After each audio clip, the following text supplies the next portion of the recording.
मी नेहा शर्मा आणि तुम्ही पाहत आहात माधव न्यूज महाराष्ट्र। चला तर मग पाहूया आजच्या प्रमुख बातम्या। घनसावंगी तालुक्यातील पिंपरखेड बुद्रुक येथे स्वर्गीय लोकनेते गोपीनाथरावजी मुंडे साहेबांची 76वी जयंती उत्साहात साजरी।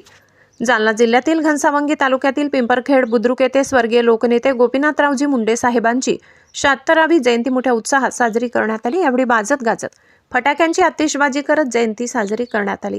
या कार्यक्रमाला भाजप युवा मोर्चाचे जिल्हा उपाध्यक्ष जयराम मिसाळ यांच्यासह आसाराम गोरे, माधव जायभाई, संतोष खंदारे, आसाराम वाघ, महादेव कराड, पवन केदार, गोपाल गर्जे, माऊली नागरगोजे, सतीश बिनवडे, मंगेश वाघ, कृष्णा डोईफोडे, सचिन मोरे, परमेश्वर सिरसाट, गोपाल मुंडे, मदन नागरे, रामेश्वर नागरगोजे, बाळू वाघ, दत्ता केकांड, दीपक खाडे, ओमकार मिसाळ, मोहन मिसाळ, विजय डोईफोडे, लहू नागरगोजे, दत्ता मिसाळ, सचिन दाभाडे आदी मान्यवर उपस्थित होते।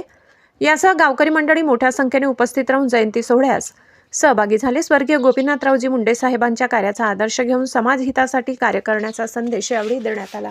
माधव न्यूज महाराष्ट्र संपादक सुरेश पोटे। इतकंच अशा आणखी महत्त्वाच्या बातम्या पाहण्यासाठी आमच्या सोबत जोडलेले रहा। आमचा व्हिडिओ लाईक, शेअर आणि चॅनल सबस्क्राइब करायला विसरू नका। धन्यवाद।